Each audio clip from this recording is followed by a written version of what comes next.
Satu doa ya tuan-puan, dan Ustaz harap doa ni tuan-puan tak pandang sebelah mata.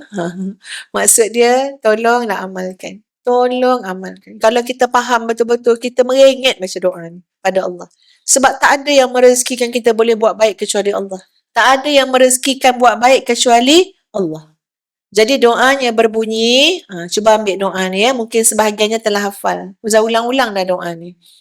Allahumma inni as'aluka fi'lal khairat. Sambung. Ini dah banyak kali ulang dah ni ya. Tolong ya tuan-puan ya. Ini Ustaz tak main-main ni. Tuan-puan kalau faham maksud doa ni, merengek pada Allah nanti baca doa ni. Bukan baca doa biasa-biasa tapi nangis-nangis.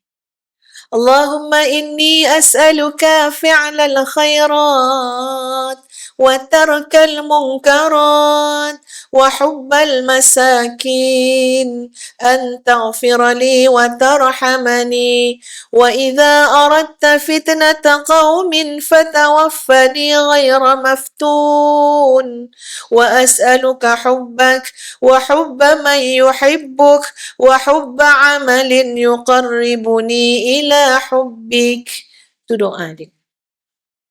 Apa maksud dia? Allahumma inni as'aluka fi'lal khairat. Ya Allah, ya Tuhanku, aku mohon kepada kamu agar dapat melakukan kebaikan-kebaikan.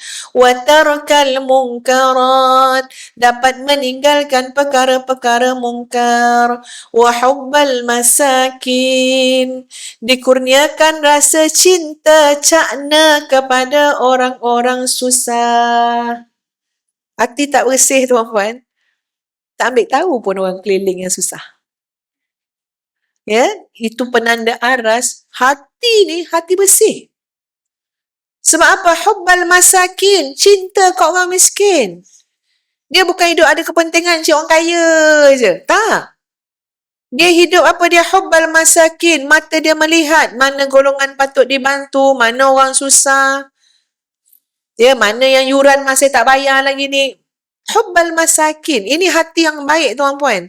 Kalau orang dah ada hubbal masakin, tak mungkin menganiaya anak bini dia. Betul tak? Hubbal masakin, takkan aniaya anak bini. Hubbal masakin, takkanlah mentelantarkan dia punya tanggungjawab. Ini kan orang miskin pun dia sayang. Orang miskin dia tolong. Yang tanggungjawab lebih besar, lagilah dia buat. Taghfira li wa tarhamani, agar Allah mengampunkan aku, agar Allah mengasihiku. Wa idza aradta fitnata qaumin fatawaffani ghaira maftun.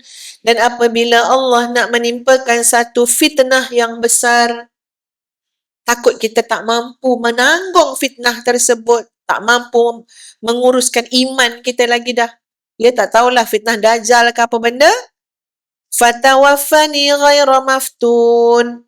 Matikan aku dulu ya Allah sebelum aku terjebak dalam zaman fitnah itu. Punya nak selamat iman. Takut iman kita ni sikit sangat, tak boleh hadap benda tu.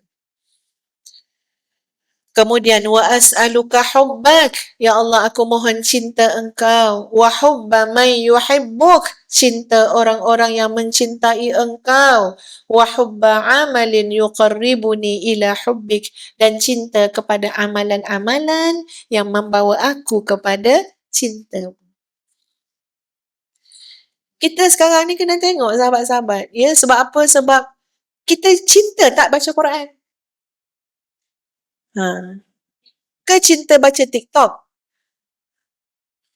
Sungguh, ini soalan jujur-jujur je untuk ustazah juga.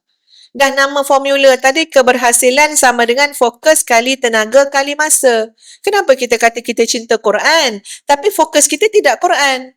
Tenaga kita tak digunakan untuk baca Quran. Masa kita bukan untuk Quran. Jadi apa yang berhasilnya jadi ahlul Quran? Tak mungkin. Itu nama formula tadi tu. Oh, saya ni nak berhasil jadi ahlul Quran. Fokusnya di mana? Ahlu TikTok. Yang elok-elok tak apa ni, yang tak berapa nak elok ni, yang lalai-lalai ni. Tenaganya kat mana? Dekat kelalaian. Masanya kat mana? Kat kelalaian. Celah mana jadi ahlul Quran? Betul tak tuan-puan? Sebab tu kita doa, mengingit Tuhan bagi aku cinta amalan yang bawa aku pada cinta Engkau. Termasuklah amalan taat suami. Termasuklah amalan menyantuni isteri dengan lemah lembut. Sebab amalan yang Allah cintai. Khairukum li ahli wa ana khairukum li ahli. Sebaik-baik kamu adalah yang paling baik pada ahli keluarganya. Dan aku paling menyantuni ahli keluargaku. Kenapa seorang suami itu beria-ria memperbaiki dirinya supaya dia dapat menyantuni anak isterinya dengan baik? Sebab dia nakkan cinta Allah Subhanahu wa taala. Sebab ini amalan yang Allah cintai.